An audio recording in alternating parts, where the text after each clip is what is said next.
네, 여러분 안녕하세요. 네, 신상범입니다. 오늘 사회과학 지역연구의 실제 제6주 강의를 하겠습니다. 오늘 강의는 한국 경제 발전에 대한 세 가지 설명을 해보겠습니다. 그래서 이 세 가지 설명을 비교해보고 어떤 설명이 더 좋은지, 더 유용한지를 여러분들이 한번 평가를 해보시겠습니다. 네, 여기서 이제 던지는 질문, 연구 질문은 다음과 같습니다. 왜 한국은 경제 발전에 성공했는가? 여기서 사례를 한국뿐만 아니고 일본이나 대만까지 더 넓혀도 좋겠습니다. 왜냐하면 이런 게 다 비슷한 설명을 하고 있기 때문에 그렇습니다. 자, 왜 한국은 경제 발전에 성공했는가? 자, 우선 이것이 좋은 연구 문제인가요? 이것을 한번 따져봐야 됩니다. 한 나라가 경제 발전에 성공하는 것은 당연한 것이 아닐까요? 그냥 이것을 왜라는 질문을 꼭 던져야 되는 문제일까요? 제 생각에는 그렇습니다. 왜냐하면 동아시아 동북아 몇몇 국가들을 제외하고 전 세계적으로 봤을 때 1960년대, 70년대, 80년대를 거쳐서 크게 경제적으로 성공을 한 나라가 한국, 대만 정도 외에는 거의 없습니다. 전 세계에. 그렇기 때문에 한국이나 대만의 경제 발전이 굉장히 예외적인 현상입니다. 그래서 이렇게 예외적인 현상인 경우에는 왜 이 나라들은 특히 발전을 했을까? 다른 나라들은 다 발전을 못하는데 이 나라들만이 이렇게 성공적으로 발전을 했을까? 이것을 이런 문제를 던지는 것은 굉장히 좋은 것입니다. 즉 매우 좋은 문제라고 할 수가 있겠습니다. 또 하나 이게 좋은 문제인지 안 좋은 문제인지를 판단하기 위해서는 여러분들이 직접 어떤 즉답이 있는지 없는지를 한번 생각을 해봐야 됩니다. 여러분들은 이 문제에 대한 답이 있나요? 지금 당장 답이 없다면 그것은 좋은 문제입니다. 그러나 누구도 쉽게 답을 낼 수 있다면 이 질문은 더 이상 할 필요가 없습니다. 이미 기존 연구에서 많은 사람들이 답을 했다면 별로 좋은 문제가 아니겠죠, 그죠? 1980년대, 90년대에 미국 정치학계 내에서 한국 정치에 대한 연구가 활발해지면서 이렇게 한국의 경제적 발전이 왜 성공했는가에 대한 문제가 굉장히 중요한 문제였습니다. 그래서 많은 연구들을 했습니다. 세 가지 설명이 이제 그 중에 그 많은 연구들 중에 세 가지 설명이 있었는데요. 첫 번째 설명이 바로 역사 구조적인 설명입니다. 이 설명은 어떤 현상의 원인을 설명하는 데 있어서 그 원인이 곧 역사입니다. 즉, 그 나라가 지내왔던 그 역사 자체가 원인이라고 주장을 하는 것입니다. 이렇게 역사를 중심으로 설명하는 방법을 경로의존형 설명이라고 합니다. 이 경로의존형 설명을 가지고 연구를 했던 대표적인 사례가 베링턴 무어 주니어라는 사람의 독재와 민주주의의 사회적 기원이라는 책입니다. 아마 이 책은 한국어로는 당연히 번역이 되어 있고요. 중국어로도 번역이 되어 있을 것 같습니다. 이 책에서는 왜 영국이나 프랑스나 미국 같은 나라는 민주주의로의 길을 걸었고, 왜 독일이나 이탈리아는 파시즘의 길을 걸었는지, 또 왜 중국은 농민혁명의 길을 걸었는지, 이렇게 왜 서로 다른 경로를 가게 되었는지를 설명하고 있습니다. 그 답은 그 역사 그 자체입니다. 그 역사가 있었던 이전의 역사, 그리고 그 역사가 있었던 그 또 이전의 역사를 가지고 설명을 하는 것입니다. 그래서 이렇게 역사적인 조건을 가지고 설명하는 것을 역사 구조적 설명이라고 합니다. 그런데 그럼 뒤에 구조라는 말은 또 뭘까요? 구조라는 것은 바뀔 수 없는 것, 쉽게 우리가 변경할 수 없는, 선택할 수 없는, 즉 주어진 것을 말하는 것입니다. 예를 들면 우리가 지금 살고 있는 우리 방을 예를 들어 봅시다. 우리 방에는 뭐 여러 가지 가구가 있는데요. 우리가 이 가구를 옮길 수가 있겠죠, 쉽게. 의자를 이쪽에서 저쪽으로 옮길 수가 있겠죠. 그렇지만 이 방의 벽의 모양을 옮길 수는 없겠죠. 벽의 모양을 지금 직사각형으로 되어 있는데 이것을 정사각형으로 방의 구조를 변경하겠다.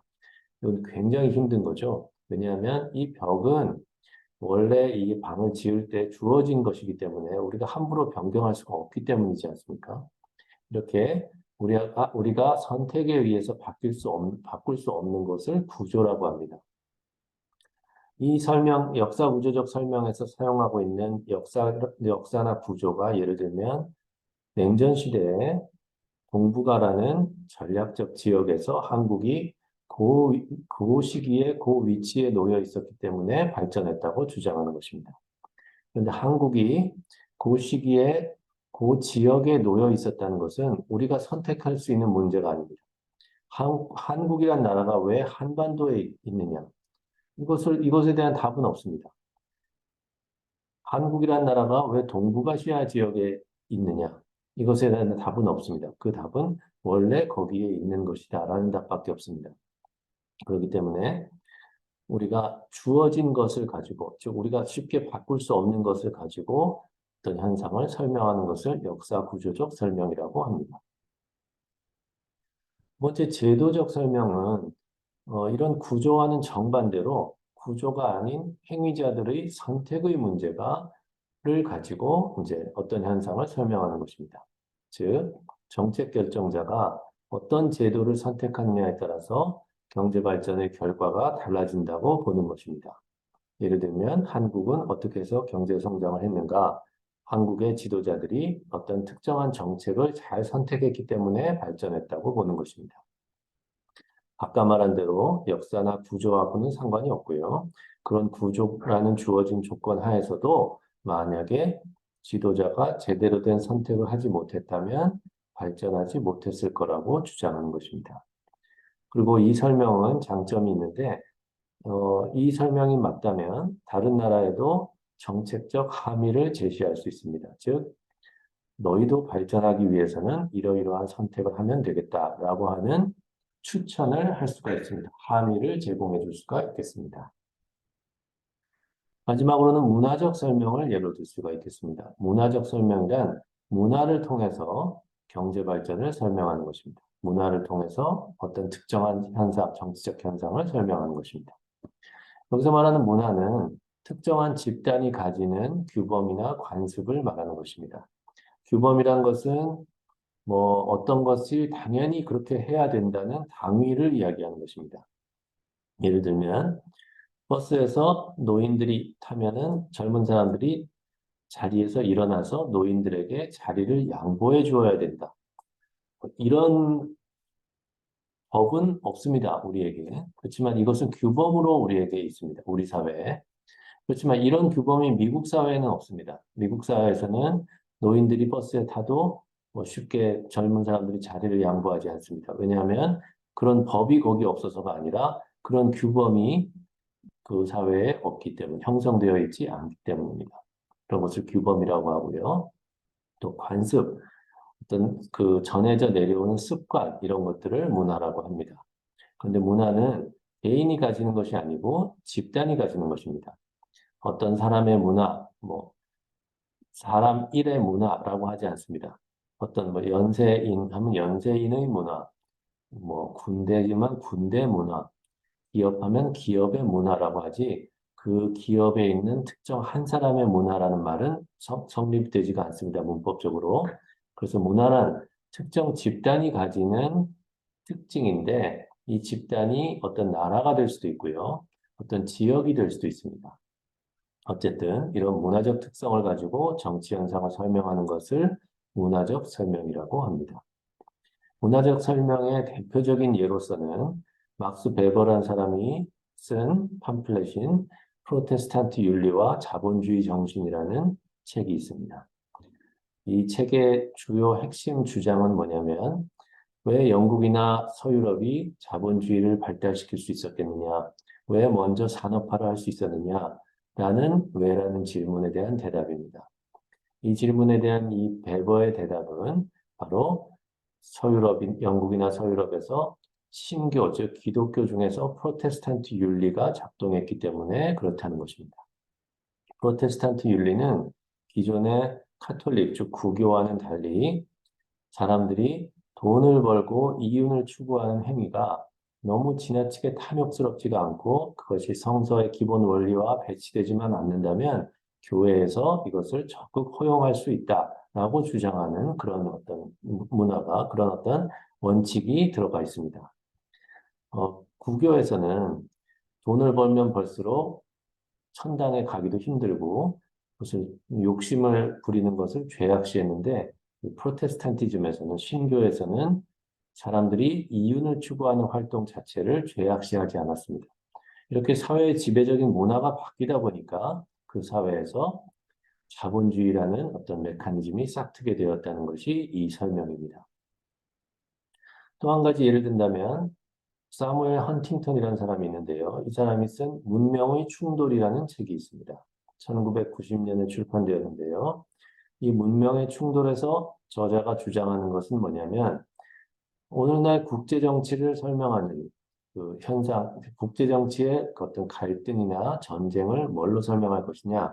바로 문화, 즉 문명이 충돌하기 때문이다라고 설명하는 것입니다. 구체적으로는 어떤 문명이냐면 기독교 세력과 이슬람 세력이 충돌하는 것이 지금 현재 국제 정치의 갈등의 본질이다라고 설명하는 것입니다.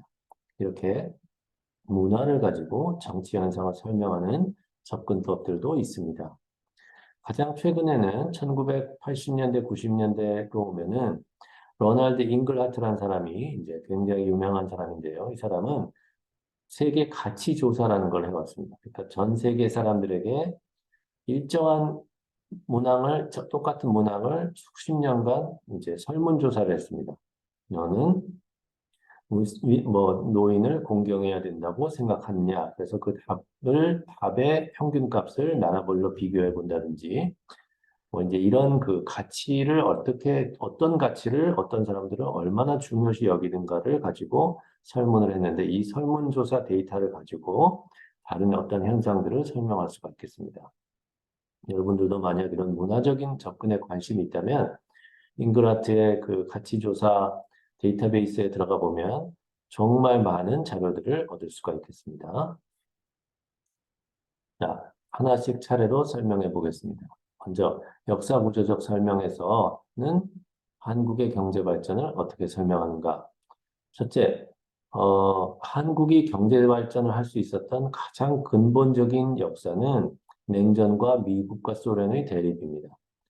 여러분도 알다시피 1945년에 2차 대전이 끝난 이후에 미국과 소련이 강하게 대립되는 냉전 시대가 시작되었습니다. 그 결과 한반도도 분단이 되었고 전쟁까지 일어나게 되었습니다. 이러다 보니까 미국은 남한이 굉장히 전략적으로 중요한 그 나라가 되었습니다. 그래서 미국의 전략적 필요에 따라서 한국을 지원을 했습니다. 그런데 미국은 한국뿐 아니라 대만, 일본도 굉장히 중요한 동맹국이었습니다. 왜냐하면 소련이 버티고 있고 또 중국이 공산화되고 또 동남아시아도 많은 나라들이 공산화되면서 동아시아의 공산주의 국가들이 많이 생기면서 자본주의 국가의 보루이며 미국의 동맹국으로서 한국, 대만, 일본은 매우 중요한 나라였습니다. 그래서 이 나라들에게 우선 안보 우산이라는 것을 제공해 주었습니다. 안보 우산이라는 것은 미군을 주둔을 시켜서 미국이 이제 이 나라들의 안보를 지켜주는 것입니다. 특히 한반도는 북한이 침략을 한 경험이 있기 때문에 더욱더 미국이 많은 그 군사적인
자체적으로 이렇게 발전을 하는 그런 것을 수입대체 산업화라고 합니다. 그런데 미국은 이렇게 수입대체 산업화를 하지 말고 수출지향적 산업화를 하라고 권유했습니다. 그런데 한국은 당시에 수출할 것들이 별로 없었습니다. 산업화가 전혀 안 돼 있었기 때문에. 그래서 우선 우리가 할 수 있는 가장 값싼 농산물이라든지, 뭐 가발이라든지, 뭐 다람쥐 털이라든지, 뭐 이런 것들을 수출할 수밖에 없었는데, 그리고 또 우리는 비싼 제품을 수입할 수밖에 없었습니다. 그렇지만 우리는 수입을 안 해도 되도록 미국이 허용을 해줬습니다. 그리고 우리는 점점 더 많은 것들을 미국이나 일본에 수출할 수 있도록 허용을 해줬습니다. 즉, 무역 불균형을 미국이 용인해 주는 것입니다. 이런 것을 한국에 무역 특혜를 주었다고 합니다. 영어로는 trade tolerance라고 합니다. tolerance라는 것은 참는다는 것이죠. 그죠? 미국이 한국과의 무역에서 무역 적자를 봐도 그 무역 적자를 감수를 한다는 것입니다. 그래서 1970년대와 80년대까지 한국에는 미국 제품이 수입될 수 없었습니다. 일본 제품도 수입될 수 없었습니다. 왜냐하면 한국 정부가 미국이나 일본 제품의 수입을 막았고, 그와 반대로 미국과 일본에는 막대한 양의 제품들을 수출했습니다. 이렇게 보면 한국과 미국, 한국과 일본 간에는 거대한 무역 불균형이 존재하고 미국과 일본은 굉장히 억울하겠죠. 그렇지만 미국과 일본은 한국 경제를 발전시키기 위해서 그러한 불균형을 봐준 것입니다. 이런 것을 무역 특혜라고 합니다. 그리고 또 일본과 미국과의 동맹을 유지하기 위해서 한국 정부에게 일본과의 국교 수립을 권유했고, 실제로 한국 정부는 국교 수립을 하고 또 전쟁 배상금 명목으로 돈을 받아서 그 돈으로 산업화를 하기 시작했습니다. 즉 이렇게 미국의 도움, 일본의 도움으로 인해서 한국이 경제 발전을 할 수가 있었는데요. 이렇게 경제 발전을 할 수가 있었던 이유는, 즉 미국과 일본이 도와준 이유는 냉전 시대에 미국과 일본이 자기 편이 필요했기 때문입니다. 즉 동맹국이 필요했기 때문입니다. 그 동맹국이 경제적으로 잘 살아야 되고 공산주의가 아닌 자본주의여야 되고 권위주의가 아닌 민주주의를 유지해야 되기 때문에 그런 민주주의 동맹국을 하나라도 더 만들기 위해서 한국을 도와준 것입니다. 이런 것을 이 브루스 커밍스라는 학자는 초청에 의한 발전이라고 불렀습니다. 즉, 미국이 한국을 자기들의 세계로 초청을 했다는 것입니다. 한국과 대만과 일본이 이 초청장을 받은 것입니다. 그래서 미국에 의해서 이렇게 발전을 할 수가 있었다는 것입니다. 두 번째는 제도적 설명입니다. 제도적 설명은 이런 역사 구조적인 요인과는 달리 한국 국내의 정치 리더십, 즉 박정희 정부의 선택이 되게 중요했다는 것입니다. 즉, 미국의 그 충고이긴 했지만 박정희 정부가 수출지향적 산업화라는 미국의 권유를 받아들이지 않았더라면, 즉 수입 대체 산업화를 계속 유지했다면 이렇게 발전할 수가 없었다는 것입니다. 그리고 한국의 국가는 매우 중요한 역할을 했는데 국가가 시장에 개입해서 직접 이제 어떤 심판이 아니고 직접 경기를 뛰는 선수가 된 거죠, 시장에서. 기업처럼. 그리고 국가가 모든 은행을 독점을 했고요. 그래서 은행들로 하여금 기업에 이제 돈을 대출을 해주고 기업은 그 돈을 가지고 경제 발전을 할 수 있도록 해줬고요. 그리고 국가가 중점 육성 산업 분야를 선정을 하고 이것을 기업들에게 나눠줬습니다. 자, 우리가 지금 전략적으로 철강 산업을 육성해야 되겠다. 철강 산업은 어느 기업이 하면 좋겠다. 자동차 산업은 네가 하면 좋겠다. 조선 사업은 너가 하면 좋겠다. 우리끼리 쉽게 너무 경쟁하면 안 되니까 우리끼리 역할 분담하자. 이렇게 정부가 중점적으로 전략적으로 육성해야 될 산업 분야를 정하고 이것을 기업들에게 배분을 해줬다는 것입니다. 그래서 결국은 국가가 경제 발전의 모든 계획을 세우고 국가가 직접 그것을 나서서 실행을 하다 보니 이렇게 경제 발전을 잘 할 수밖에 없었다라는 것입니다. 박정희 시대에는 경제발전 5개년 계획이라는 것이 있었습니다. 그런데 사실은 이 5개년 계획은 북한으로부터 배운 것입니다. 그리고 북한은 이것을 중국으로부터 배운 것입니다. 그런데 북한과 중국이 당시에 공산주의, 즉 사회주의 경제 하에서 이런 계획을 실시했다면 한국은 자본주의 하에서 이렇게 국가의 계획 경제를 실시했다는 것이 굉장한 특징입니다. 즉, 그리고 이러다 보면 국가와 기업이 긴밀하게 연결될 수밖에 없습니다. 왜냐하면 국가가 기업을 육성해주고 기업을 보조해주기 때문에 반대로 말하면 국가가 기업을 강력하게 통제할 수도 있는 것입니다. 여기에서 국가와 기업, 국가와 재벌 간의 유착 관계가 형성이 돼서 부정부패가 일어나기도 했고요. 이것이 1997년 동아시아 금융위기 때 적나라하게 드러나기도 했습니다. 아무튼 학자들은 이렇게 국가가 경제 발전에 중요한 역할을 하는 그런 현상을 발전주의적 국가라고 부르기도 합니다.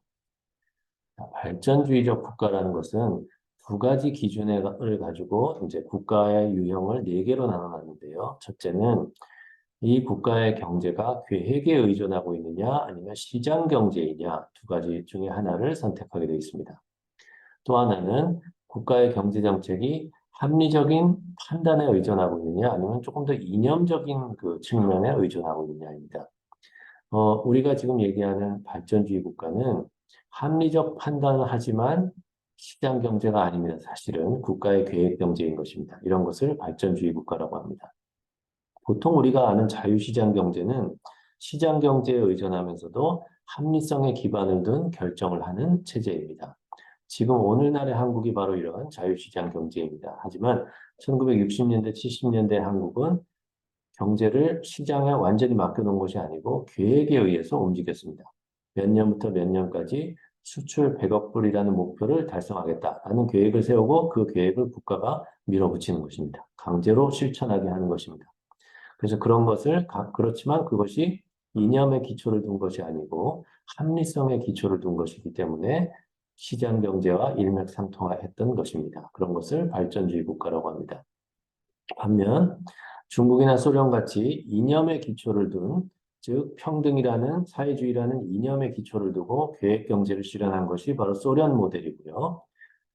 사회민주주의 국가들, 즉 독일이나 스웨덴이나 핀란드처럼 시장 경제이면서도 평등이나 복지라는 이념을 강조하는 것을 사회민주주의라고 합니다. 그래서 이렇게 네 가지 유형이 있는데요. 이 네 가지 유형에서 한국의 경제 발전은 발전주의 국가 유형에 속한다고 볼 수가 있겠습니다. 자, 또 다른 학자는 비슷한 개념을 제시를 했는데요. 이것이 바로 강한 국가라는 개념입니다. 강한 국가라는 개념은 역시 두 가지의 그 기준을 제시를 하는데요. 국가가 사회로부터 얼마나 자율성이 높으냐, 낮으냐 하고 또 하나는 국가가 능력이 탁월하냐, 아니냐 이 두 가지를 이제 봤습니다. 자율성이 높다는 것은 국가가 시민사회의 간섭을 받지 않고 자기 마음대로 정책을 집행할 수 있다는 뜻입니다. 반대로 국가가 자율성이 낮다는 것은 시민사회가 성장해서 정당이나 뭐 정치 세력들 그리고 뭐 비정부 단체 그리고 시민들의 힘이 세져서 시민들이 국가를 간섭을 하고 시민들이 국가의 어떤 정책에 개입을 하는 정도가 높은 그런 민주주의를 말하는 것입니다. 또 한 가지 기준은 국가가 능력이 있느냐 없느냐입니다. 우리나라의 1970년대와 60년대의 국가는 국가가 시민사회로부터의 자율성이 매우 높았습니다. 왜냐하면 독재국가였기 때문에 시민사회가 억압되어 있었습니다. 그래서 시민사회의 간섭을 받지 않고 국가가 자기 마음대로 정책을 집행할 수가 있었습니다. 그 상태에서 국가의 능력이 좋았기 때문에 강한 국가라고 볼 수가 있습니다. 그런데 시민사회를 억압하면서 자율성은 높은데 국가가 능력이 없을 때 이럴 때는 이것이 바로 약탈 국가가 되는 것입니다. 즉 국가가 사회를 억압하고 시민들에게 세금을 막 수탈을 하고 그 대신 시민들의 삶의 질을 높여주지는 못하는 그런 것을 약탈 국가라고 합니다. 반대로 국가가 능력도 많고 자율성이 낮은 경우, 즉 민주주의에서 국가가 능력이 많은 경우를 자유민주주의 국가라고 하고요. 능력도 낮고 자율성도 낮은 경우가 약한 국가입니다. 주로 이제 아프리카에서 1960년대 국가들은 국가가 경제 발전을 할 수 있는 능력은 없고 그렇다고 해서 시민사회로부터 자율성이 있는 강력한 독재냐? 그것도 아니고 여러 부족들이 사실상 국가보다 더 실권을 가지고 있는 그런 그 상태를 약한 국가라고 합니다. 그래서 한국이 발전할 수 있었던 것은 국가가 시장에 적절히 개입했기 때문인데 그때 말하는 국가가 바로 이런 강한 국가입니다. 즉 시장으로부터, 즉 사회로부터의 자율성도 높고 능력도 많았던 그런 경우라고 할 수가 있겠습니다. 마지막으로 문화적 설명에서는 한국의 경제 발전을 어떻게 설명하냐면 싱가포르에 이광유 수상이라는 사람이 있었습니다. 리관유 수상인데요. 이 사람이 아시아적 가치라는 개념을 발전시켰습니다. 이 사람의 주장은 뭐냐면 서구는 서구의 문화로 인해서 발전했고 아시아는 아시아의 문화로 인해서 발전했다는 것입니다. 그러면 아시아의 문화라는 것은 구체적으로 뭐냐? 아시아 사람들은 개인보다 공동체를 더 중요시한다는 것입니다. 즉, 개인의 이익보다는 전체적인 그 집단의 조화를 더 중요시한다는 것입니다. 그리고 근면하고 부지런하다는 것입니다. 서양 사람들에 비해서. 그리고 절약 정신, 즉 돈을 함부로 쓰지 않고 돈을 아끼려고 하는 습성이 강하다는 것입니다. 그리고 교육열도 되게 높다는 것입니다. 아시아 사람들은 이런 아시아 사람들만의 어떤 문화적인 특성이 있는데 이런 문화적 특성에 의해서 경제 발전을 했다는 것입니다. 그래서 이것이 절대적으로 옳다는 것이 아니고 서양에서도 서양의 경제 발전을 이끌어냈던 서양 사람들이 가졌던 문화가 있듯이 아시아에도 이런 아시아의 문화가 있다는 것입니다. 뭐 이런 문화적 설명도 뭐 많은 비판을 받았습니다. 뭐 그렇지만 어쨌든 간에 이렇게 여러분들이 역사 구조적 설명, 제도적 선택에 의한 설명, 그다음에 문화적 설명 이 세 가지를 이제 한번 공부를 해봤습니다. 자, 역사 구조적 설명이나 문화적 설명이 맞다면 이 다른 지역의 다른 국가들은 이 한국의 경제 발전 모델을 따라할 수가 없습니다. 왜냐하면 예를 들면 아프리카에 짐바브웨라는 나라가 있다 그러면 짐바브웨라는 나라는 한국 사람들이 가진 동아시아적인 아시아적 가치라는 문화를 가질 수가 없습니다.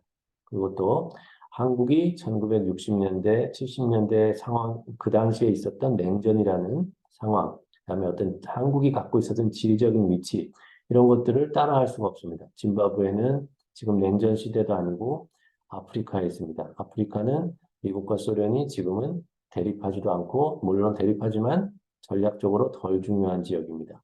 만약 이런 설명들이 맞다면 한국의 경제발전 모델은 다른 나라들이 따라할 수가 없습니다. 그렇지만 어떤 경우에는 자신이 처한 구조적 상황을 전략적으로 이용할 수는 있겠습니다. 지금도 이런 나라들이 예를 들면 터키라든지 몇몇 나라들이 이제 이렇게 잘 하고 있고, 한국도 지금은 잘 못하고 있지만 미국과 중국 사이에 끼어서 나름대로 뭐 자국이 처한 이 끼인 상황을 전략적으로 잘 이용을 할 수 있는 그런 방안이 있을 수는 있겠습니다. 이와 반대로 제도적 설명에 따르면 이 제도적 설명이 맞다면 한국 모델을 다른 나라들도 따라할 수가 있겠습니다. 물론 짐바브웨가 지금 당장 수출지향적 산업화 전략을 선택하면 한국처럼 발전할 수 있겠는가?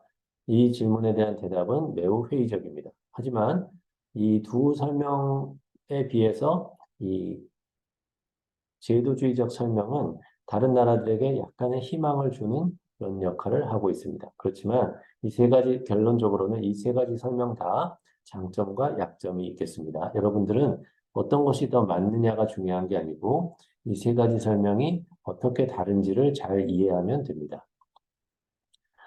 자, 그렇다면 중국은 어떤가? 중국은 어떻게 해서 경제가 발전했는가?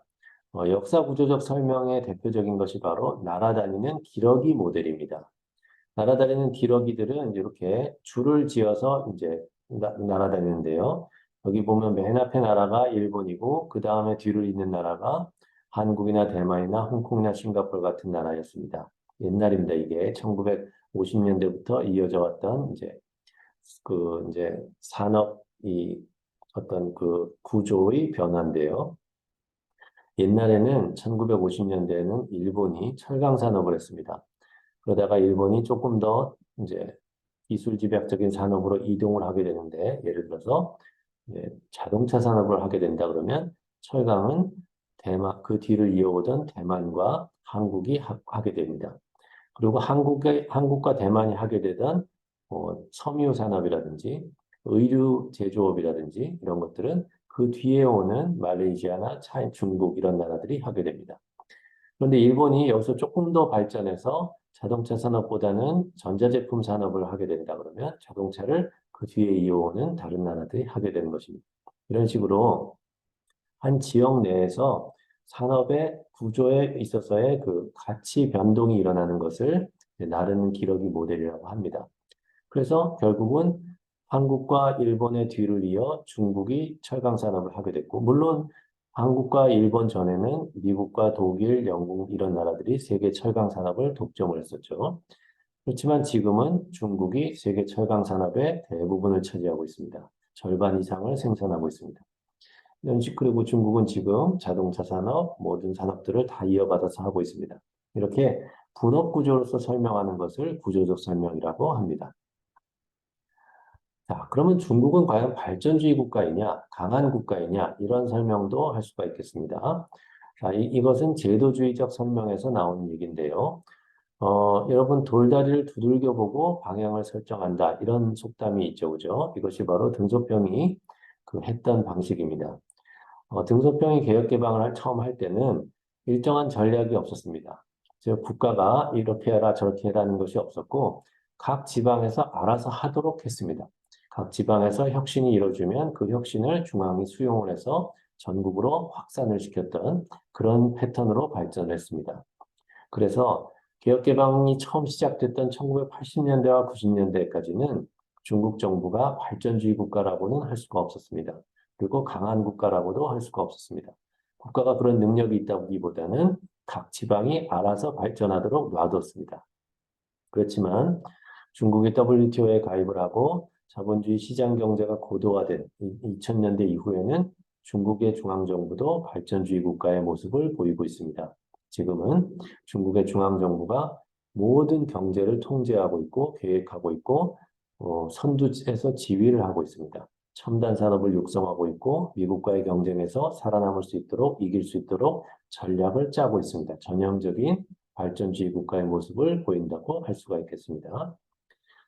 그런데 이와 반면에 지방정부는 약탈국가적인 모습을 보인다고 할 수가 있겠습니다. 적어도 어떤 일정한 정도의 지방정부는 1990년대와 2000년대에는 농민들로부터의 토지 수용을 하고 토지 수용을 통해서 부동산을 개발하는 과정에서 능력은 없지만 자율성은 많은 약탈국가적인 모습을 보이기도 했습니다. 마지막으로 문화적 설명에 의하면 중국의 경제 발전은 어떻게 설명할 수 있을까요? 리광요 수상이 중국에서 1990년대까지만 해도 매우 인기였습니다. 2000년대 그가 죽기 전까지도 중국의 많은 지방에서 강연 초청을 받아서 강연을 다녔습니다. 그런데 사실 중국 사람들이 리광요 수상에게 듣고 싶었던 것은 이런 경제 발전에 대한 것이 아니고 독재 정권 하에서의 경제 발전이라는 것이었습니다. 싱가포르는 굉장한 독재입니다. 지금도 독재인데요. 그런데 어떻게 해서 권위주의 하에서 경제가 그렇게 발전할 수 있었겠는가? 이것이 이제 핵심입니다. 그래서 아시아적 가치보다는 권위주의 하의 경제 발전에 더 많은 관심을 가졌습니다. 오늘날 중국의 문화에 아시아적 가치가 있느냐? 근면성실하고 절약정신이 투철하고 집단, 즉 공동체를 더 중요시하고 집단을 위해서 개인을 희생할 줄 아는 그런 사람들이냐? 한국과 중국은 이미 그런 문화가 많이 없어졌다고 생각됩니다. 많이 개인주의화 되었습니다. 그렇지만 여전히 인도나 러시아나 브라질이나 이렇게 구조적인 조건이 비슷한 큰 나라에 비해서 왜 중국이 탁월하게 발전했는지는 아직도 설명하지 못합니다. 즉, 이런 그 세 가지 설명, 역사 구조적 설명, 제도적 설명, 문화적 설명, 이 세 설명 다 충분히 설명은 하지 못하고 있습니다. 결론. 우리가 지금 던져야 될 질문은 왜 중국은 경제 발전에 성공했는가 보다는 왜 중국의 어떤 성은 다른 성에 비해 경제 발전에 더 성공했나? 이것이 더 좋은 질문입니다. 즉, 조금 더 작게 질문을 작게 만들수록 더 좋은 질문입니다. 이것보다 더 좋은 것은 왜 같은 동부 연안에 있는 두 개의 성의 경제 발전 수준이 다른가? 만약에 두 개의 성이 똑같이 동부 연안에 있는데 경제 발전의 정도가 다르다면 더 좋은 질문이 되겠습니다. 자, 이번 주는 이것으로 마치겠습니다. 감사합니다.